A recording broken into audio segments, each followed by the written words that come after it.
Había corridas, gritos, fuego, lanzas por todos lados. Estaban invadiendo la ciudad. Pero a él parecía que no le importaba. Él seguía sentado, dibujando en la arena figuras matemáticas, hasta que un soldado romano lo amenazó con su espada y lo quiso tomar prisionero. El anciano, tranquilo, levantó la mirada, lo miró a los ojos y le dijo que primero iba a terminar su demostración. Luego bajó la mirada y siguió dibujando en la arena. Cuando los romanos invadieron Sicilia, Siracusa parecía un blanco fácil. Sin embargo, le llevó más de 2 años conquistarla. Fue la primera batalla en la que la tecnología hizo la diferencia. Se utilizaron catapultas, grandes grúas que daban vuelta a los barcos por el aire y muchas otras innovaciones. Cuenta Plutarco que los romanos estaban tan aterrados que veían una soga o una polea y salían corriendo. Todos esos inventos eran obra de un único hombre. ¿Quién era ese gigante que con sus inventos hacía temblar al ejército romano? Nada más y nada menos que Arquímedes, el matemático más importante de toda la antigüedad. Finalmente los romanos conquistaron la ciudad. Al soldado obviamente le molestó la actitud de Arquímedes y lo atravesó con su espada. Un terrible error que tuvo que pagar muy caro, porque su general, Marco Claudio Marcelo, admiraba profundamente a Arquímedes. De hecho, Marco Claudio, pudiendo llevarse todos los tesoros de la ciudad, eligió uno solo que cabía en cualquier bolso, un aparato que había hecho Arquímedes. Cicerón nos cuenta que era una especie de planetario portátil que mostraba la posición del Sol, de la Luna, de las estrellas, y que cuando lo hizo funcionar, predijo eclipses. ¿Cómo habrá sido ese planetario portátil? Cicerón dice que jamás pensó que un ser humano podía ser tan genial para hacer algo así. El general romano lo prefirió antes que a cualquier otro tesoro. ¿Cómo habrá sido? ¿Se imaginan lo que sería tenerlo en las manos? Poder estudiarlo, poder investigarlo, poder tocarlo. Sin embargo, como tantas maravillas de la antigüedad, se había perdido para siempre. O al menos eso parecía, porque en 1900 se encontró un barco hundido en el fondo del Mediterráneo, cerca de la isla de Anticítera, lleno de tesoros de la época de los griegos, impresionantes estatuas, joyas, monedas, y algo muy curioso, esto, un montón de fragmentos de lo que parecía ser una especie de reloj antiguo lleno de engranajes. Esto ya era tremendamente revolucionario porque aparatos así aparecen recién a fines de la Edad Media, 1500 años después. ¿Estaríamos frente a los restos del aparato de Arquímedes? Para contestar esta pregunta, primero teníamos que reconstruir el aparato original a partir de los fragmentos y volver a hacerlo funcionar. Una tarea quijotesca que ya lleva más de un siglo. En los años 50 trabajó un norteamericano, Zola Price, y luego 2 británicos, Michael Wright a partir de los 90 y Tony Fries y su equipo, que arrancó en el 2000. Justamente el equipo de Fries sacó unas tomografías de muchísima resolución que nos permiten ver el interior de los fragmentos. Miren ustedes. Empezamos desde afuera y de a poco vamos entrando en el fragmento. Esto es importantísimo porque, por supuesto, en el museo no nos permiten romper el mecanismo para ver lo que hay en su interior. Miren cómo están esos dientes, miren cómo se han conservado 2000 años debajo del agua. Ahora están publicitando las primeras tablets que son sumergibles. Esto es sumergible, 2000 años debajo del agua. Miren cómo está, es una locura. Según lo que hemos podido reconstruir hasta ahora, el mecanismo estaba protegido por una caja de madera y tenía una tapa delante y una tapa atrás. En la parte de adelante tenía dos escalas concéntricas. Una estaba dividida en los 12 signos del zodíaco y la otra en los 365 días del año. Sobre esas escalas gira una aguja que muestra al mismo tiempo la posición del Sol en el cielo y el día del año. Pero sobre esas escalas también gira otra aguja que muestra la posición de la Luna en el cielo. El error de esa aguja, según los valores actuales, es de 0,0002 días por vuelta. Pero eso no es todo. La Luna, en su recorrido, no va a una velocidad constante, sino que a veces acelera y a veces desacelera. Estos tipos habían logrado que la aguja de la Luna tampoco fuera a una velocidad constante, sino que de hecho acelerara cuando la Luna va más rápido y desacelerara cuando va más despacio. Y como si esto fuera poco, además, la aguja de la Luna tenía una pelotita, mitad pintada de negro y mitad pintada de blanco, que giraba mostrando las fases de la Luna. Si me preguntan a mí, solamente Arquímedes puede haber hecho algo así. En la parte de atrás tenemos dos grandes relojes en forma de espiral. El de abajo es un predictor de eclipses. ¿Se acuerdan que Cicerón dijo que el de Arquímedes predecía eclipses? Los eclipses se repiten cada 223 meses.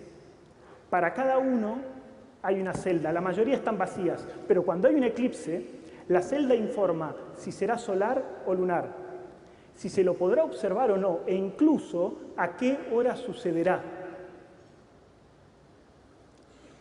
El de arriba tiene dos pequeños relojes en su interior. Uno de esos da una vuelta cada 4 años y le informaba al usuario cuándo sucederían las Olimpiadas.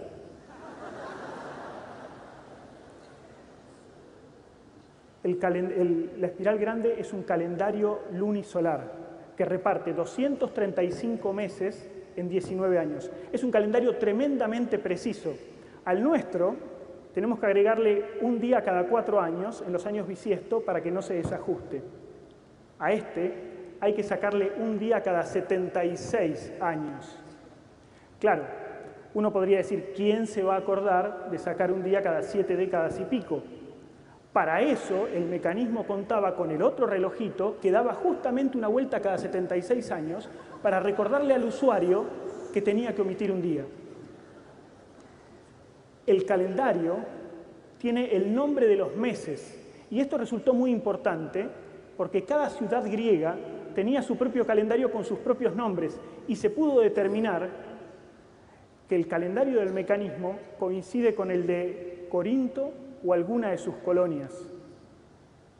¿Saben ustedes qué ciudad fue colonia de Corinto durante mucho tiempo? Siracusa, la ciudad de Arquímedes. ¿Es entonces el aparato de Arquímedes?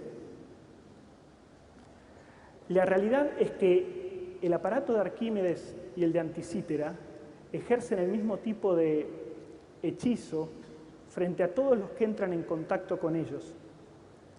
Sabemos que el general romano quedó poseído cuando lo vio y lo prefirió antes que a cualquier otro tesoro. Algo parecido a lo que le pasó a Gollum, el del Señor de los Anillos, con el anillo de Frodo. Cicerón también quedó maravillado cuando lo vio funcionar y se volvió fanático de Arquímedes. El mecanismo de Arquímedes ejercía ese tipo de encanto. Pero uno muy parecido ejerce el de Anticítera. Sola Price, una vez que conoció los fragmentos, trabajó con ellos hasta su muerte. A Michael Wright casi lo echan del trabajo por investigar este aparato. Tony Fries hipotecó su futuro económico para financiar la investigación.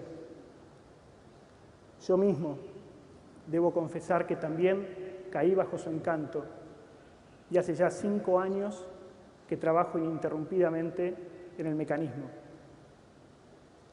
Me acuerdo que la primera vez que vi los fragmentos en el museo en Atenas, me quedé como hipnotizado. No podía dejar de mirarlos. Debo haber pasado ahí varias horas mirando los fragmentos desde todos los ángulos posibles, hasta que la gente de seguridad del museo se puso nerviosa pensando que me lo quería robar, y la verdad, ganas no me faltaban. Pero no es solo el encanto que produce lo que nos hace sospechar que es el mismo aparato. Hay varios signos que apuntan a Arquímedes. El calendario podría ser el de Siracusa.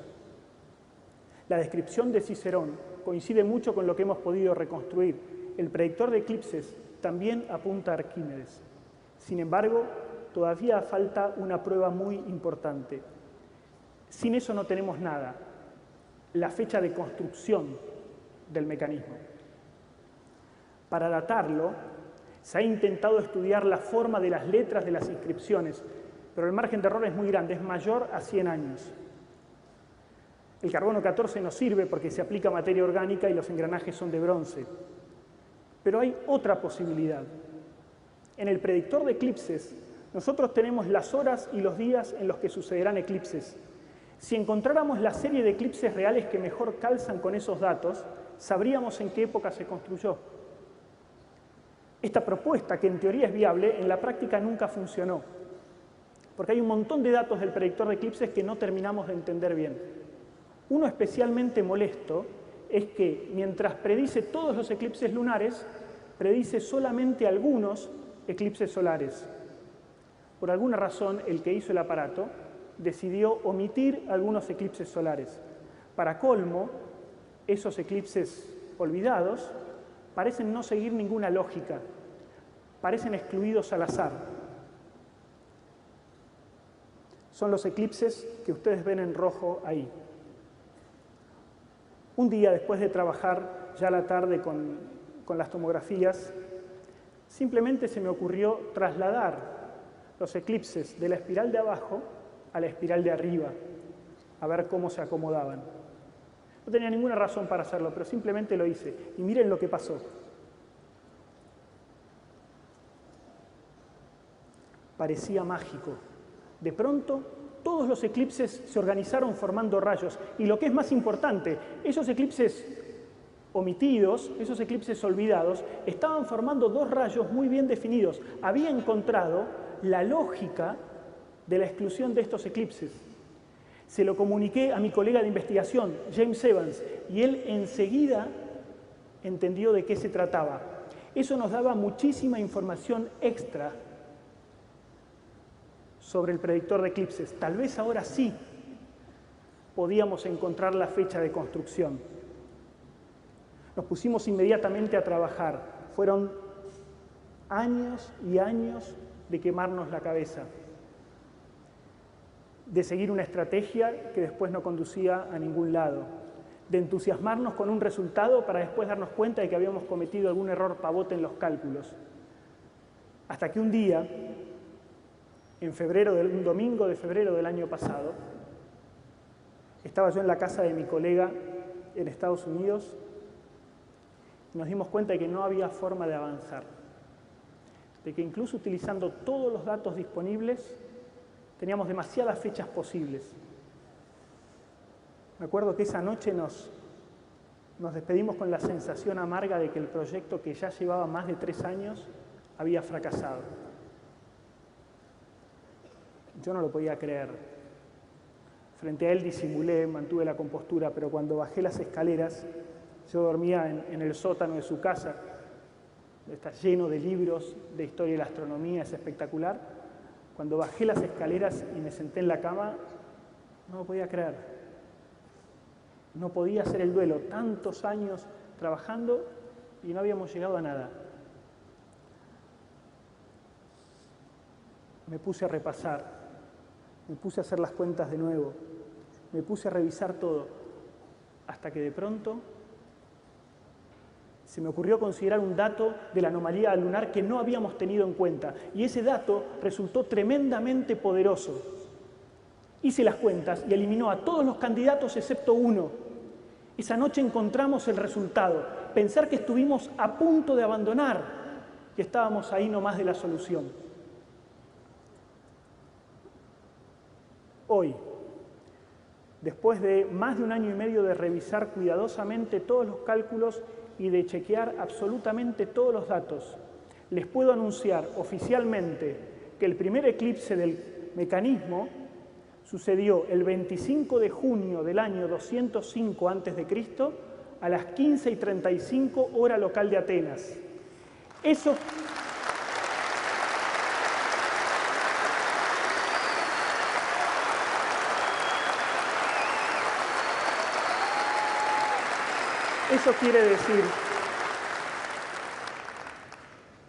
quiere decir que el calendario habría empezado en septiembre o agosto del año 216, cuando todavía Arquímedes, nuestro queridísimo Arquímedes, estaba bien vivito y coleando. Sí, señoras y señores, este mecanismo podría haber sido hecho por el mismo Arquímedes. Me imagino que a la tarde, cuando lleguen a sus casas, se van a poner a buscar información por internet sobre el mecanismo. Si alguno no lo está haciendo ahora, ya escondidas en su celular, pueden hacerlo, hay muchísima. Pero si de pronto se dan cuenta de que hace ya 10 horas que están frente a la computadora, de que se olvidaron de almorzar o de cenar, o que faltaron al trabajo, cuidado, cuidado. Tal vez ya sea demasiado tarde y habrán caído, como muchos de nosotros, poseídos por su encanto.